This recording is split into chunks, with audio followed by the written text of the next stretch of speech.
السلام علیکم ناظرین، پاکستان ویسٹ انڈیز کے درمیان دوسرے ون ڈے میچ میں شائقین کو بڑا جھٹکا لگ گیا کیونکہ اس بار میدان ویسٹ انڈیز نے مارا ہے۔ پہلے میچ میں شاندار جیت کے بعد پاکستان ٹیم نے سب کو بڑی امیدیں تھیں مگر دوسرے میچ میں کارکردگی مایوس کن رہی۔ بابر اعظم اور دوسرے بلے باز جس طرح سے رضوان اور دوسرے حسن نواز نے صرف اچھا کھیل پیش کیا، جبکہ بابر اعظم اس بار 0 پر آؤٹ ہوئے اور بولرز کی لائن و لینتھ بکھرنے سے ویسٹ انڈیز نے بآسانی فتح حاصل کر لی۔ آخر غلطی کہاں ہوئی؟ کون سا کھلاڑی رہا ٹیم کے لیے بوجھ؟ جو تیسرے میچ میں کیا پاکستان واپسی کر پائے؟ کپ سے قبل پاکستان ٹیم میں رد و بدل کا امکان؟ جی ہاں دوستو، ایشیا کپ سے قبل پاکستان ٹیم میں UAE میں افغانستان اور میزبان ملک کے ساتھ مختصر فارمیٹ ٹرائی سیریز کھیلنے۔ اس وقت قومی ٹیم میں ویسٹ انڈیز سیریز کھیلنے میں مصروف ہے۔ اس کی واپسی پر یہ ٹرائی سیریز اور ایشیا کپ کے اسکواڈ کا اعلان کیا جائے گا۔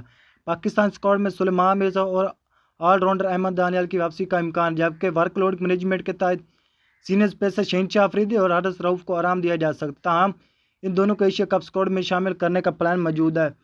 15 کے بجائے 16 رکنی اسکواڈ منتخب کیا جا سکتا ہے۔ 3 ملکی سیریز اور ایشیا کپ میں اوپنر فخر زمان کی شمولیت کا بھرپور قوی امکان ہے۔ شاداب خان کے نام پر بھی غور نہیں کیا جا رہا۔ ممکنہ کھلاڑی کا اعلان اگلے ہفتے کیمپ لاہور میں لگانے کی تجویز ہے۔ تاہم حتمی فیصلہ ویسٹ انڈیز سیریز سے واپسی ہیڈ کوچ اور سلیمان لیاگا کی مشاورت سے کیا جائے گا۔ کو بھی یقین ہے کہ فخر زمان 3 ملکی سیریز اور ایشیا کپ کے لیے دستیاب ہوگی۔ تاہم ان کا انحصار ان کی میڈیکل رپورٹس پر ہے۔ اگر میڈیکل پینل میں نے اجازت دی تو فخر زمان کو لازمی طور پر اسکواڈ میں شامل کیا جا سکتا ہے۔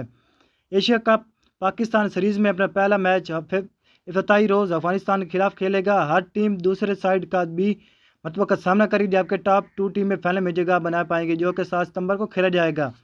ٹرائی سیریز میں ایشیا کپ کی تیاریوں کے لیے تربیتی کیمپ 20 اگست کو متوقع۔ ایشیا کپ کا آغاز 9 ستمبر سے ہوگا۔ اس ٹورنامنٹ پاکستان بھارت کا مقابلہ 14 ستمبر کو ہوگا۔ دونوں حریفیں ایک دوسرے گروپ میں شامل ہیں۔ یہ تھی آج کی بریکنگ نیوز۔ تب تک اپنے اور اس چینل خیال رکھیں۔ Thanks for watching. اللہ حافظ۔